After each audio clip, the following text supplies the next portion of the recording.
recomenzaremos la sesión. Esta segunda parte la vamos a dedicar a la obra numéricamente el número de páginas más grande de Adorno, que es la Dialéctica Negativa, aparecida en 1966. Fue el último libro importante que publicó Adorno antes de su fallecimiento súbito por un infarto en 1969. El título mismo está explicado en el libro y en el fondo es una continuación de lo que hemos visto en los 3 estudios sobre Hegel. La dialéctica negativa es la lógica de la declinación, de la destrucción, de la decadencia. O sea, estimado público, al contrario de Hegel y Marx, aquí tenemos a un pensador que en los años más exitosos de la reconstrucción alemana y del milagro económico alemán, son también los años más gloriosos del desarrollo de Europa Occidental. Aquí tenemos a un pensador que cree que la historia universal se encamina a una historia de declinación, o sea, a una historia que después de un desarrollo muy brillante hasta los griegos o hasta el Renacimiento, con la modernidad empieza también el proceso de la declinación, sobre todo ética e intelectual del mundo. Esta tendencia antimodernista, estimado público, es la que hace de Adorno hoy todavía relativamente popular, hoy que la mayoría de los pensadores de la escuela de Frankfurt están en un relativo olvido. Pero lo que hemos visto, lo último, que también lo desarrolla Adorno intensamente, la dedicación a lo fragmentario, a lo no idéntico, a lo particular, se une claramente en esta obra con una lógica de la declinación, de la desesperanza y del pesimismo. Lo que Adorno cree, por eso es esta obra popular también en el tercer mundo, es que la declinación se debe a la modernidad occidental. O sea, la modernidad occidental es el desarrollo tan exitoso de las ciencias y de la tecnología a partir del Renacimiento, sería también el fundamento de la destrucción del mundo contemporáneo. Marx, en las tesis sobre Feuerbach, en la 11ª, dice, estimado público, hasta aquí los filósofos han interpretado el mundo. Nuestro deber es modificar. Adorno se contrapone a esta opinión, y aquí creo que tiene razón. Y él dice, nuestro primer deber, después de interpretar el mundo, no es modificarlo, sino conservarlo, porque el mundo está en peligro de autodestrucción. Yo quiero simplemente resaltar este elemento tan popular hoy en los estudios sobre ecología, medio ambiente o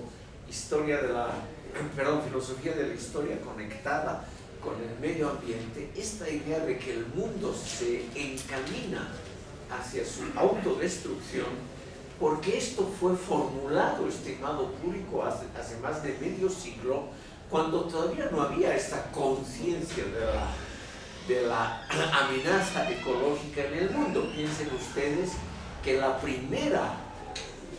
el primer Congreso Mundial sobre el Medio Ambiente, convocado por las Naciones Unidas en 1971, fue posterior a este estas reflexiones de Adorno, y todavía muy débil, es una cosa de las últimas décadas, la preocupación por la conservación del medio ambiente y naturalmente la crítica a los peligros del progreso, porque la destrucción del medio ambiente ocurre por medio de la tecnología moderna.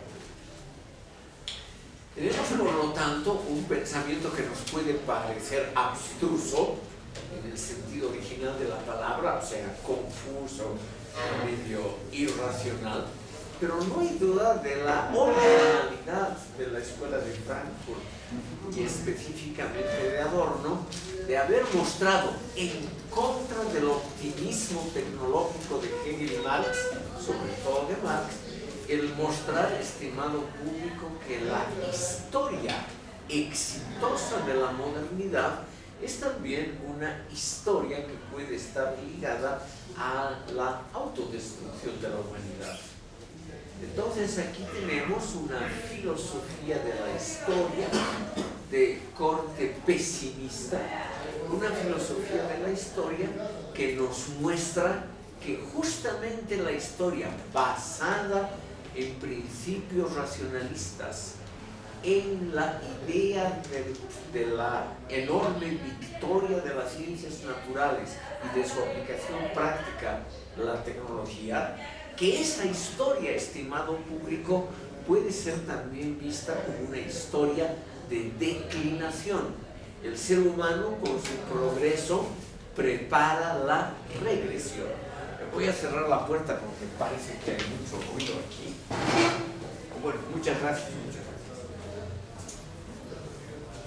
Yo solamente quiero que considere, estimado público, esta idea que a mí me parece muy interesante de la Escuela de Frankfurt, que es la de adelantarse a algo que luego se vuelve obvio, porque ahora es obvio pensar en los aspectos negativos de la tecnología, en la ciencia como la ocupación humana por excelencia, la más noble, etcétera, que prepara la destrucción posible del propio mundo.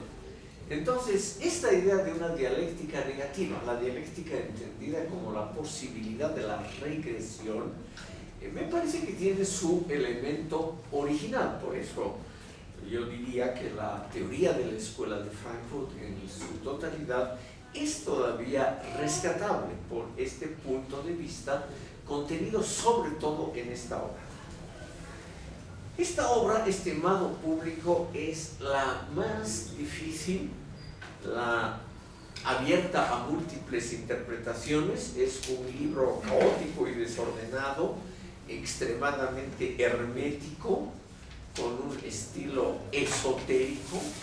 Es el estilo, empieza ya con una frase en alemán antiguo, que hasta los propios alemanes actuales es bien difícil de entender el sentido. Es decir, un verbo está conjugado como se lo conjugaba antes de la reforma de Lutero, en la Edad Media, ¿no? Entonces es muy complicado entender en realidad el mensaje adorniano, que a propósito está hecho en ese lenguaje hermético, esotérico, muchos han dicho egocéntrico, de Adorno, ¿no? O sea, no es un libro sistemático ni nada por el estilo, sino es una compilación en el fondo de ensayos sobre diversos temas centrados en filosofía de la historia, que tiene en sus más de 400 páginas ese mensaje central, que es el mensaje de la declinación,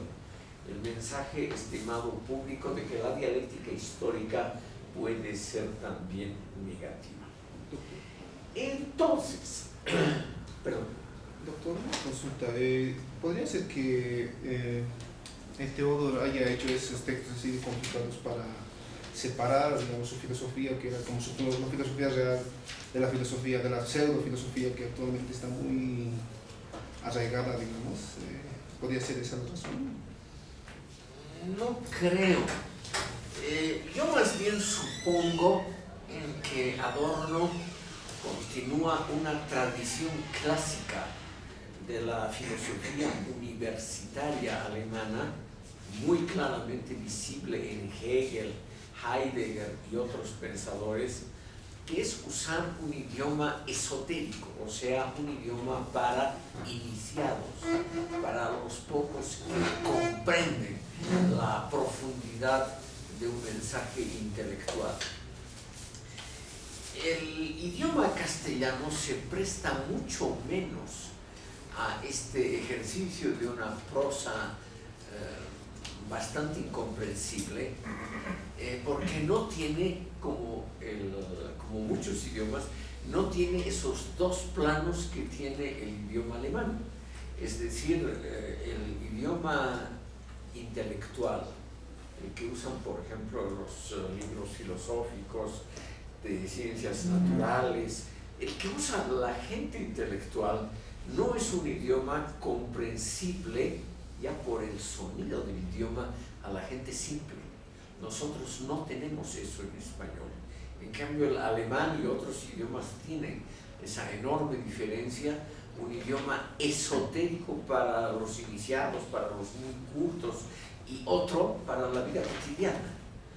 Yo creo que Adorno es uno de los cultivadores más intensos de ese idioma esotérico, y el que ha inventado también una serie de palabras, expresiones, giros idiomáticos, etcétera, que complican más bien el idioma. Para los que se interesan en alemán, por ejemplo, todos los pronombres reflexivos en Adorno está cambiada la posición, de modo que hay que hacer un esfuerzo enorme para entender si por casualidad aparece un pronombre reflexivo. En castellano sería lo mismo, una frase con un reflexivo en español es yo me lavo.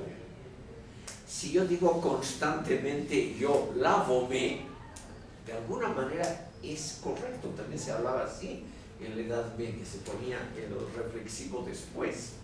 Es lo que hace Adorno, es decir, él habla siempre como si diría yo lávome, yo véome, etc., ¿ya? Trastocando el orden normal de los pronombres reflexivos. El alemán también, estimado público, tiene otra cualidad que no hay en castellano. En las llamadas frases secundarias, las que empiezan, por ejemplo, por qué o quién.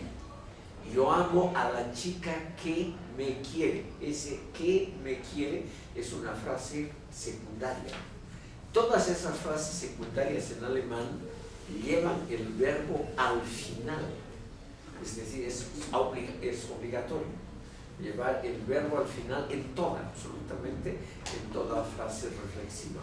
Lo que hace Adorno es poner el verbo en medio de la frase y luego sigue, lo cual para un lector normal de alemán es muy complicado el entender. Hay que pensar 3 veces qué nos quiere decir este autor.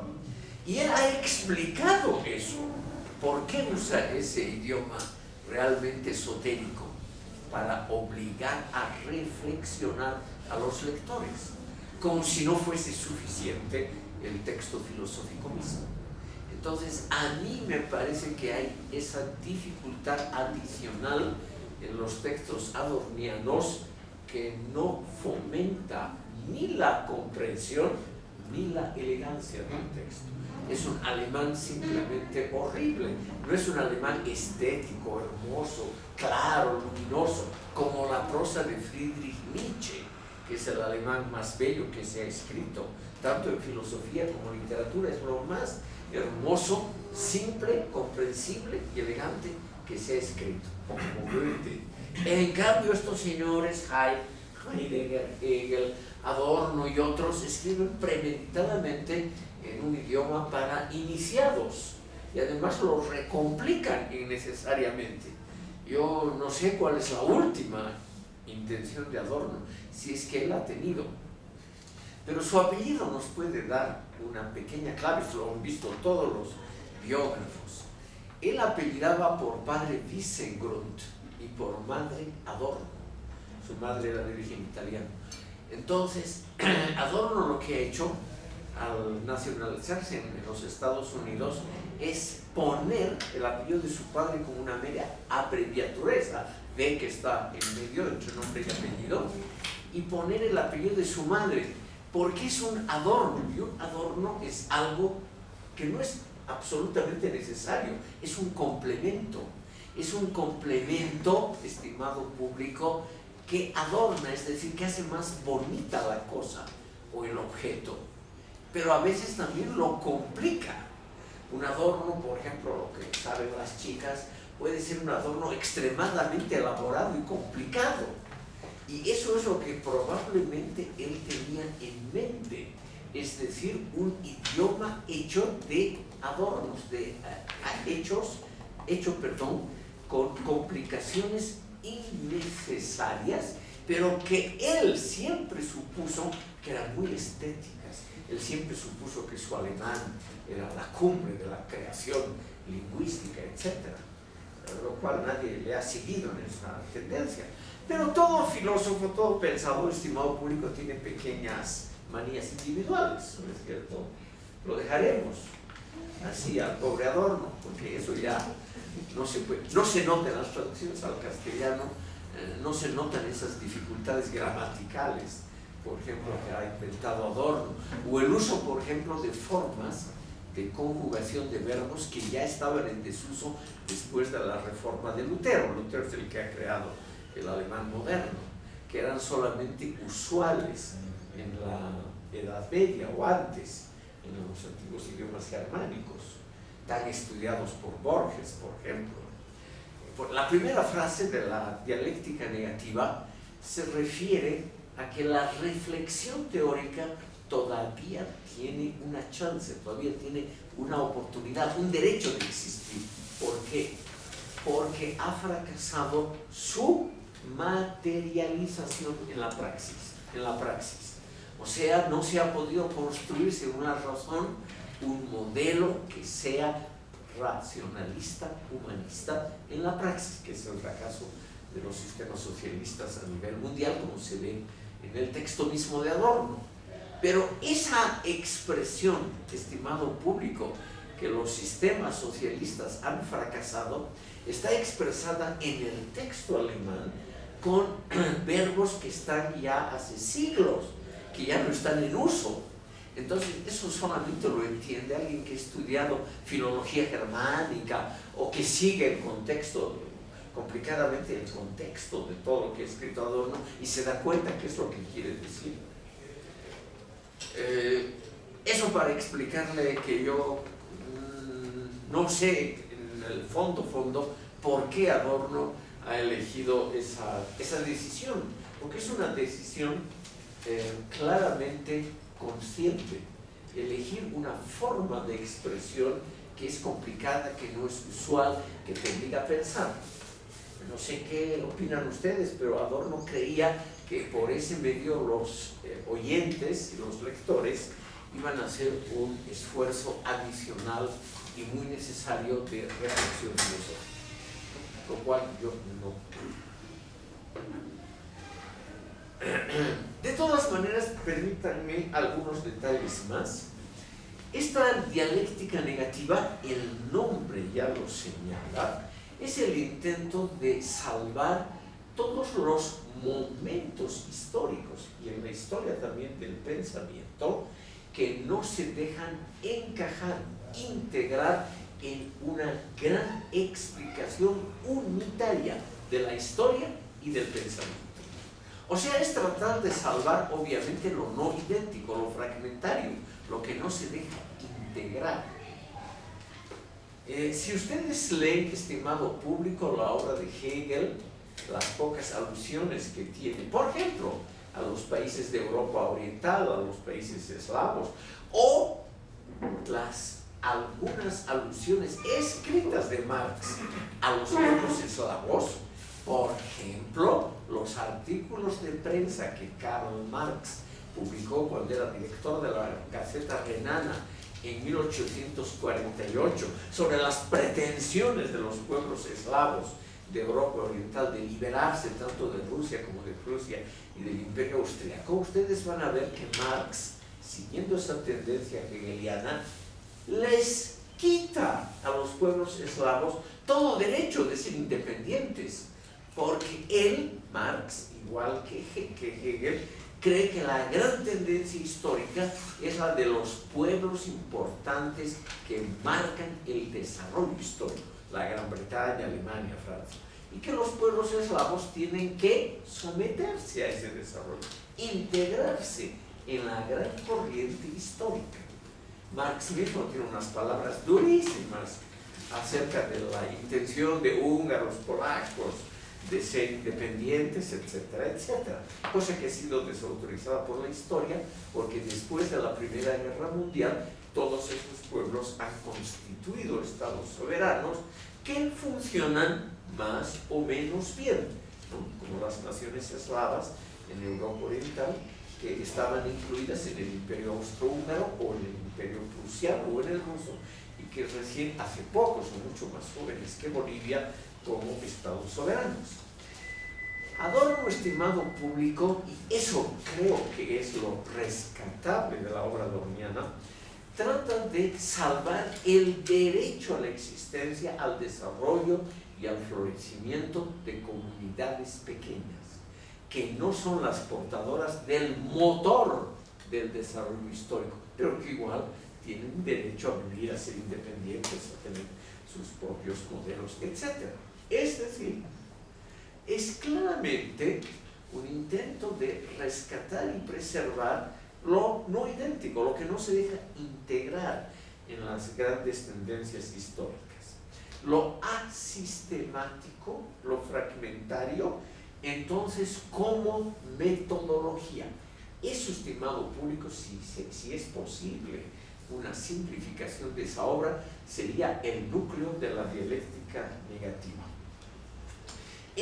Se le ha dicho siempre a Adorno que es el último anarquista, el último pensador que trata de preservar esas tendencias no liberales sino libertarias, esas tendencias de cada individuo, de cada sociedad, de manejarse independientemente de los grandes procesos históricos, lo cual significa, estimado público, no hacer caso, eximirse, liberarse también de las tendencias marcadas por el capitalismo occidental, pero también por las marcadas por la poderosa Unión Soviética de esa época.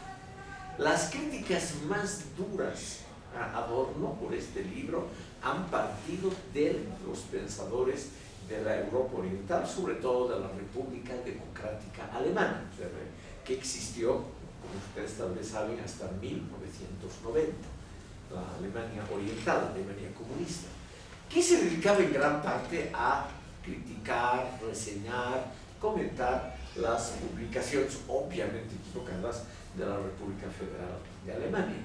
Y aquí tenemos muchas críticas interesantes contra la tendencia adorniana a defender el derecho de lo no integrado, porque también la Unión Soviética extendió un manto de uniformidad a los países que estaban bajo su influencia.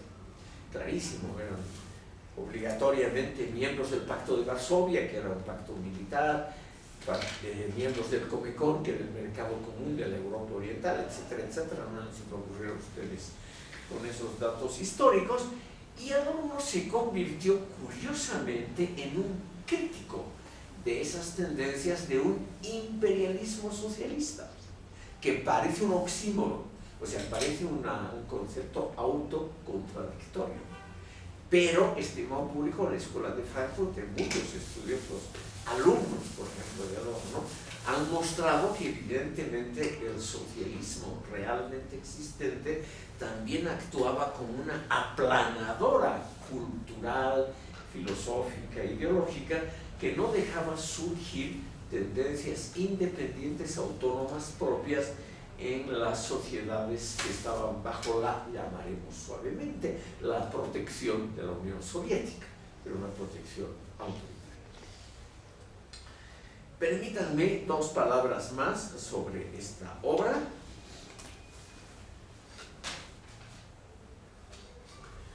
Adorno estimado público, en la dialéctica negativa vuelve a una idea clásica del historicismo alemán del siglo XIX. Rescata el pensamiento de Leopold von Ranke, permítanme, voy a anotar ese nombre. Es un historiador muy famoso por varias razones.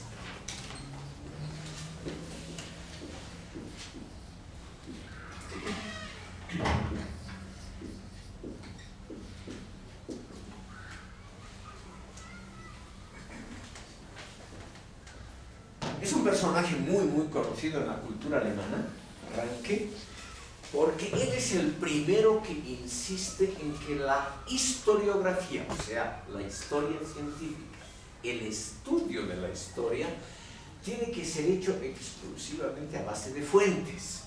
No tiene que ser hecho a base de mitos o a base de preconcepciones ideológicas, históricas o de cualquier tipo, sino basándose únicamente en documentos. Y en segundo lugar, Ranke ha propuesto la frase que la retoma Adorno en la dialéctica negativa, que dice que todas las culturas están a igual distancia de Dios. Esto, estimado público, que suena obviamente muy teológico, tiene un significado muy simple en la vida real. Si todas las culturas están a igual distancia de Dios, significa que no hay algunas que estén más cerca, o sea que prevalezca más la esencia divina en esas culturas que en las que están más lejanas. Dicho en términos muy simples, todas las culturas son iguales entre sí, en contra de la idea hegeliana de que hay una jerarquía vertical de culturas. Todas para Hegel son necesarias, pero unas están más arriba y otras más abajo en el desarrollo histórico. Y las que están más arriba son obviamente superiores y tienen el derecho, por ejemplo, de expandirse, de visitar sus puntos de vista, sus relaciones comerciales a las naciones que están más abajo. Hegel, estimado público, como ustedes saben, es el creador de esas leyes inmutables del desarrollo histórico. La historia va de oriente a occidente, va de lo más simple a lo complejo, va, estimado público, obligatoriamente hacia sistemas sociales que cada vez son más perfectos, o sea que están más cercanos, no de Dios, pero de la razón histórica. En cambio, aquí Adorno dice lo contrario. Todas las sociedades, basándose en Ranke, todas las sociedades están a igual distancia de Dios. O sea, todos son iguales. Las particularidades, curiosidades de la historia son parte importante de identidades que no pueden ser subsumidas bajo una tendencia general. Esto va obviamente contra esas tendencias historiográficas como las del marxismo, que han creado una jerarquía del desarrollo y la obligatoriedad de todas las culturas de desarrollarse según un esquema prefijado racionalmente.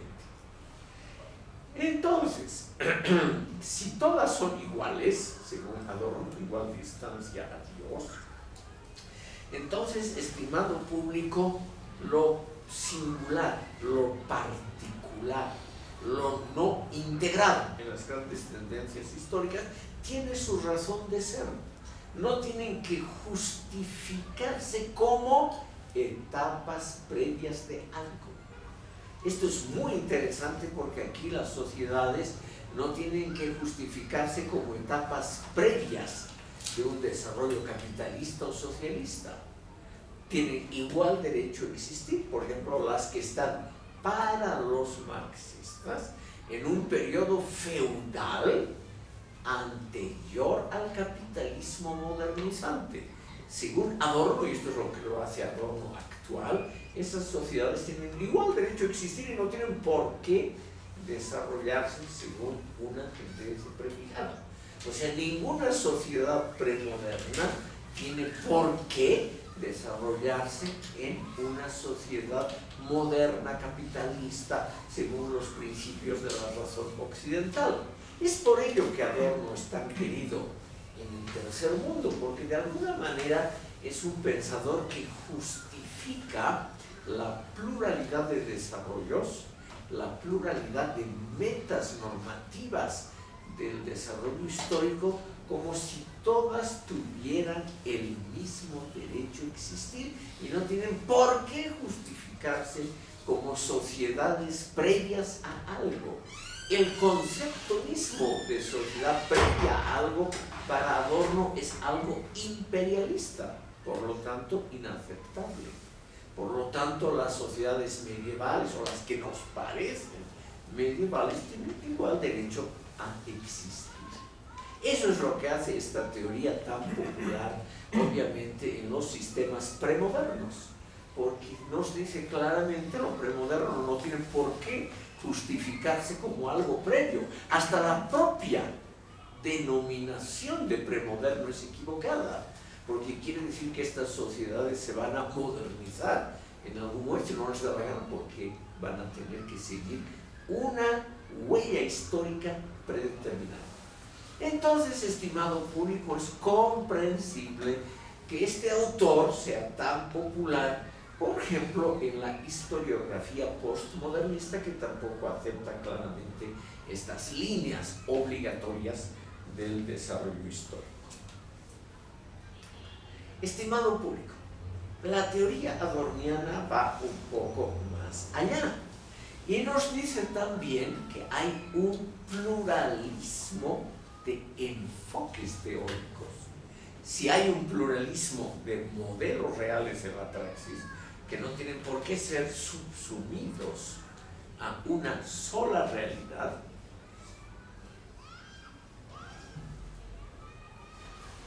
entonces nos encontramos también con la teoría adorniana de que la función de la filosofía es indicar solamente lo negativo, lo criticable, pero no proponer lo positivo, es decir, cómo tiene que ser una sociedad. En palabras más simples, y me imagino que esto les va a gustar a ustedes, la labor de la filosofía es obviamente criticar a lo existente. Por ejemplo, con el sistema, eso era el favorito de Adorno. Él decía que eso era suficiente para hacer quedar mal a los sistemas del mundo, la llamada crítica inmanente. Se critica, según Adorno, la crítica inmanente a algo de acuerdo a sus propios principios, sin tener en cuenta un criterio exterior a la cosa misma. Esto es muy simple. En la práctica, estimado público, significa, por ejemplo, si la Unión Soviética ha elevado el marxismo a la calidad de sus obras rectoras, a la calidad de su conciencia, a la calidad de la filosofía que guía sus actos, entonces no hay que criticar a la Unión Soviética si ha alcanzado o no los índices de producción o productividad de los Estados Unidos, sino que hay que criticar a la Unión Soviética en el sentido de si la Unión Soviética el desarrollo de la Unión Soviética concuerda con lo propuesto por Marx, nada más. O sea, hay que criticar a una cosa de acuerdo a sus propias pretensiones teóricas, a sus propias pretensiones programáticas. Entonces, la Unión Soviética criticada según sus propias pretensiones. Y aquí hay un campo muy bueno, lo más notable es simplemente la famosa Constitución en la época de Adorno, la Constitución soviética, la vigente era la de 1936, que por ejemplo decía, estimado público, en el occidente plutocrático llamado democrático, los verdaderos opositores no pueden expresar su opinión porque los medios de comunicación están en manos de los monopolistas.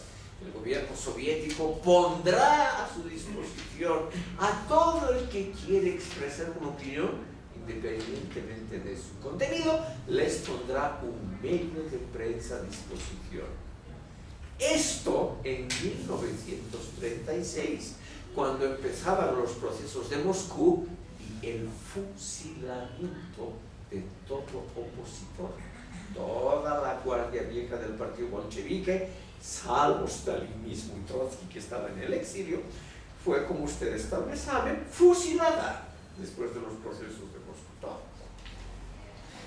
Zinoviev, Kamenev, Bukharin, Rykov, los grandes héroes de la Revolución de Octubre, todos pasados por las armas. Entonces, según Adorno, lo mejor era criticar la praxis real de la Unión Soviética, no diciendo esto está en contra de los principios de la Liga de Naciones, la antecesora de las Naciones Unidas, o en contra de la Declaración de los Principios Humanos de la Revolución Francesa, sino diciendo claramente esto va en contra de la propia Constitución. Eso es una crítica inmanente. O sea, se usan los principios normativos y programáticos que el propio sistema dice que son los suyos. Entonces, esta crítica inmanente para Adorno es la que deberíamos hacer, y no criticar a las sociedades dibujando un estadio que hay que alcanzar. Adorno siempre dijo que el índice de la verdad, estimado público, el índice de la verdad es simplemente el análisis de la realidad. O sea, no hay para qué establecer utopías contra las cuales se pueda criticar algo o como paradigma para criticar algo, sino que bastaba utilizar lo que la propia sociedad pensaba de ella. Y esto también se puede aplicar a los seres humanos individuales, lo cual, eso sí, es durísimo. Imagínense ustedes, estimado público, criticados de acuerdo a las promesas que ustedes mismos han dicho o hecho. ¿No es cierto que ya algunos saldrían mal parados? O criticarlos a ustedes por los sueños de juventud que ustedes mismos han tenido. O sea, no buscar factores externos para la crítica, sino que la crítica inmanente se refiere solo a la gigantesca y siempre existente distancia entre retórica y realidad en los individuos, en los modelos políticos existentes y en todas las actividades humanas. O sea, una vuelta a donde se ha originado la filosofía, la distancia entre teoría y praxis, entre retórica y realidad. Todos nosotros tenemos de nosotros mismos, yo soy el mejor ejemplo, una opinión demasiado buena de nosotros mismos. Siempre creemos algo positivo de nosotros mismos. Y en cambio, desde el exterior nos muestra otra cara, siempre algo carencial, deficitaria. O sea, siempre, estimado público, no alcanzamos a cumplir las expectativas que nosotros mismos hemos despertado.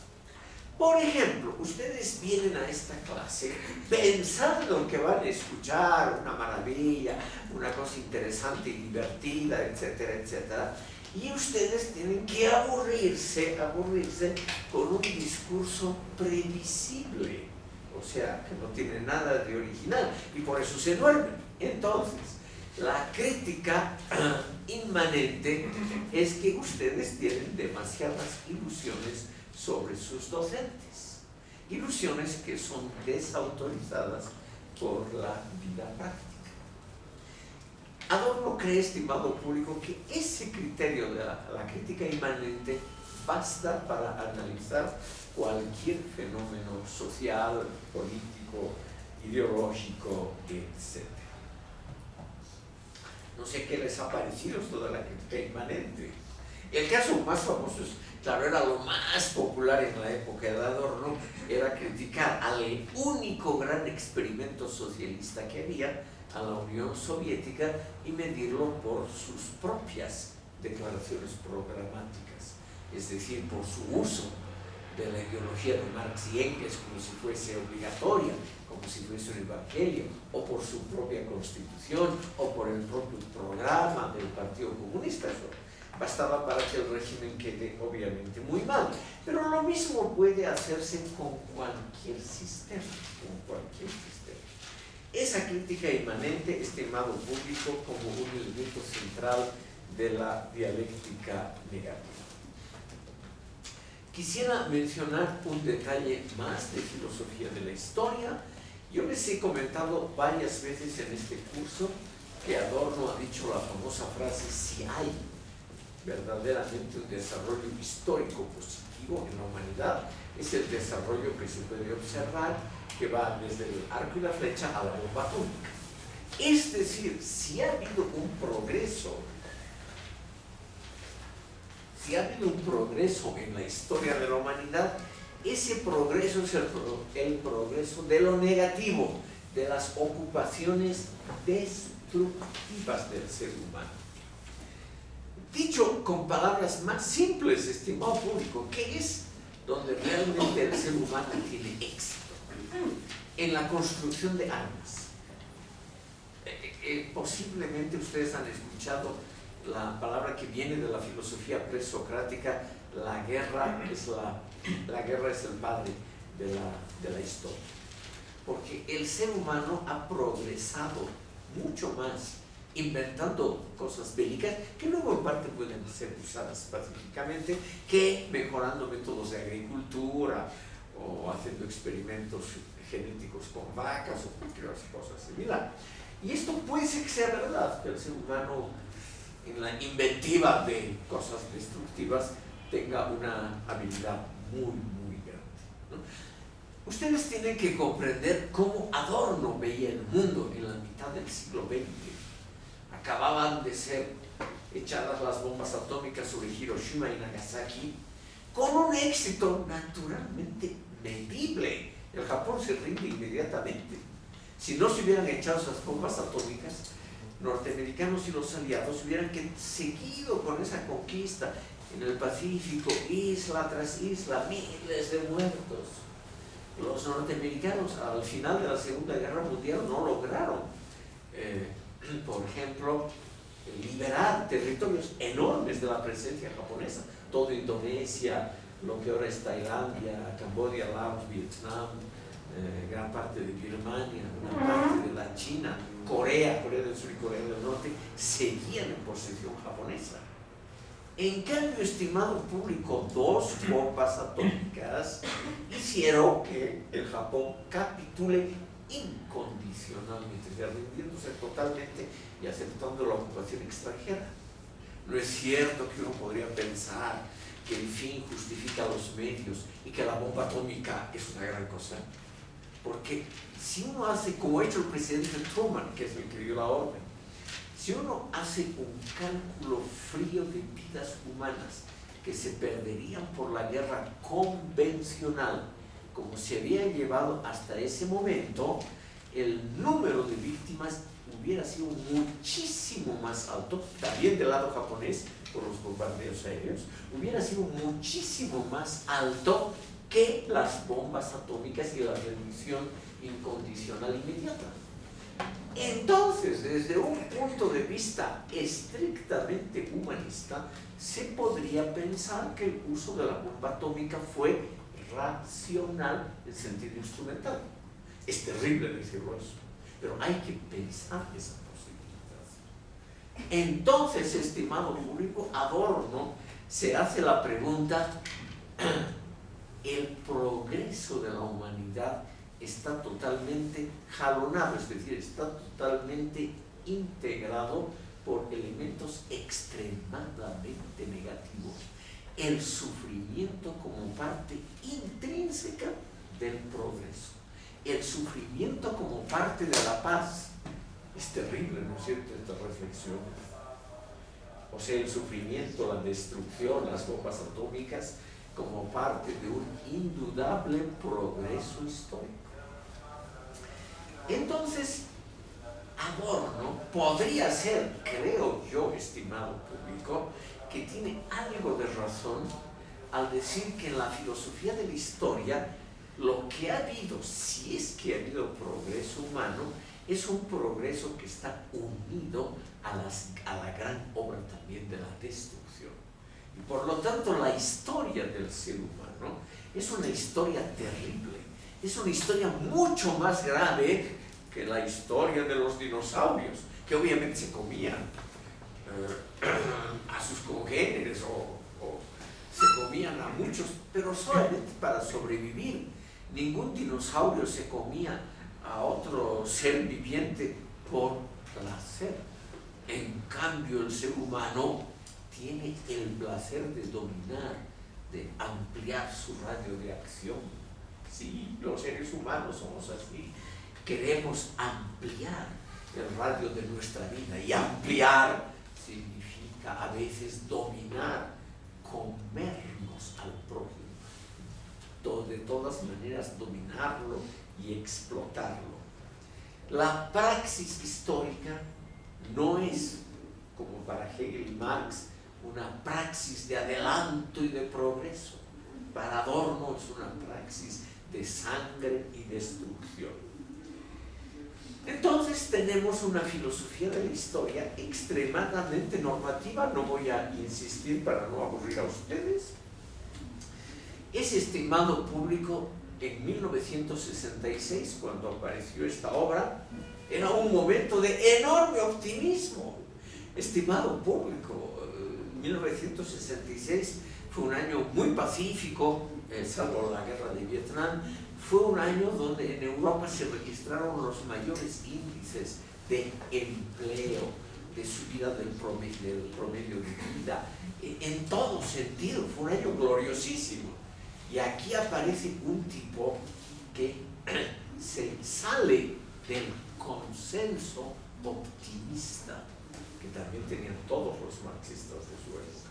Se sale del consenso optimista y nos dice: la historia de la humanidad no es la historia del progreso, la historia del descubrimiento de nuevas fronteras en la ciencia, de los inventos tecnológicos que facilitan nuestra vida. La historia de la humanidad es la historia de la sangre derramada, de esos millones de seres humanos que pagan el precio del progreso, de esa destrucción masiva que ha sido lo usual en la historia de la humanidad, no solo en la historia occidental.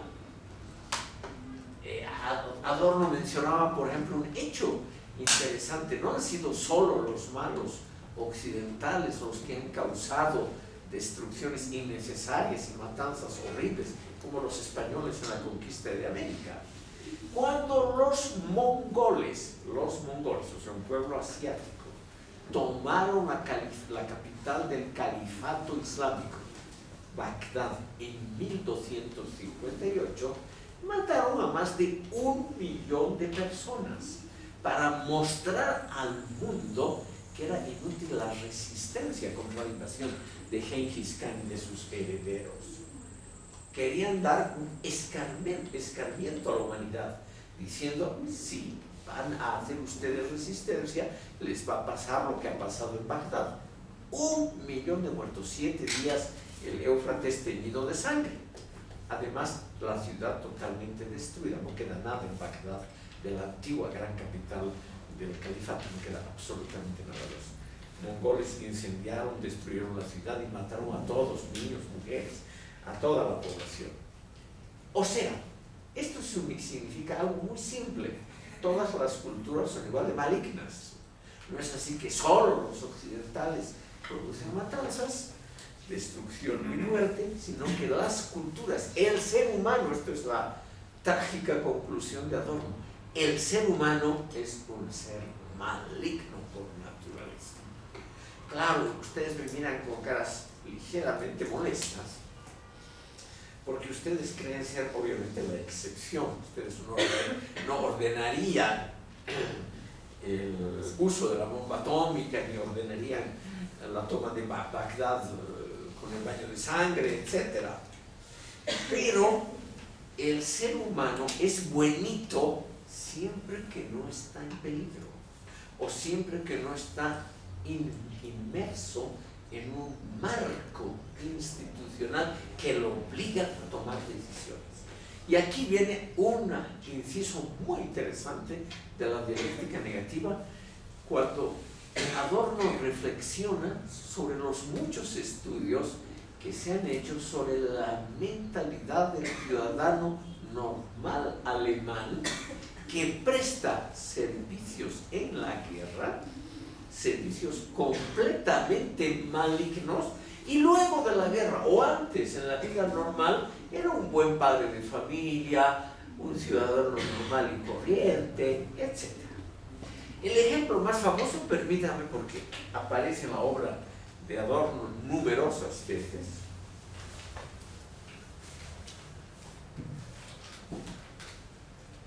mejor dicho, dos ejemplos muy famosos y trágicos, pero que nos explican lo que Adorno quiere decir con su dialéctica negativa. La matanza de los judíos, estimado público, en la parte estrictamente operativa, logística, fue realizada por un señor de apellido Eichmann. Ese señor Eichmann, antes de 1933, era un padre de familia ejemplar, era policía, un policía dedicado a resolver cuestiones de tráfico, y lo resolvió muy bien. Por eso es que asciende en la parte de logística y de organización, porque él demuestra que tiene mucho talento para resolver ese tipo de problemas, como por ejemplo el tráfico en una ciudad. Eichmann, durante la guerra, ofrece y él acepta la dirección general de la llamada solución final para liquidar a toda la población judía.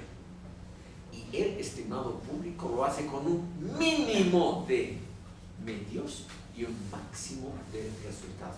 O sea, con la razón instrumental en su máxima expresión.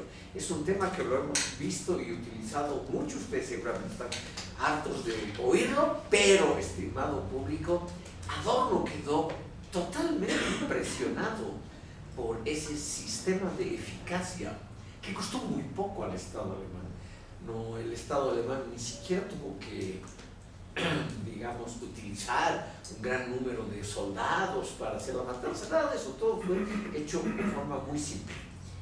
¿Puede escribir, por favor, el apellido? ¿Puede escribir, Claro. por favor, el apellido de Sí. señor que... Eichmann es un apellido normal alemán, muy usual. Es un apellido tan usual que aquí, por ejemplo, en Bolivia, tenemos en esta universidad, en la carrera, creo, de Historia y de Literatura, al profesor Andrés Eichmann Early, el que ha redescubierto las partituras musicales en chiquitos, un hombre inofensivo. O sea, el apellido es lo más normal que hay en Alemania. No significa nada Eichmann. Es como Pérez o algo así. No significa nada. Ese ejemplo y el hecho de que una parte de la familia de Adorno, los que no pudieron escapar, terminaron en Auschwitz, eso le ha debido impresionar profundamente. Además, ese éxito material mínimo de costos no significó ningún problema en la guerra. Poner a unos cuantos soldados y organizar, por ejemplo, el servicio de trenes, porque de toda Europa llegaban prisioneros judíos. Y era un problema logístico organizar, en medio de la guerra, organizar esos transportes extras. No hubo ningún problema. Eichmann era un campeón de la racionalidad instrumental. Y el otro es Höss, si quieren le escribo el apellido, el que dirigió personalmente el campo de Auschwitz, que ha sido muy utilizado en películas, todas monstruosas, estimado público,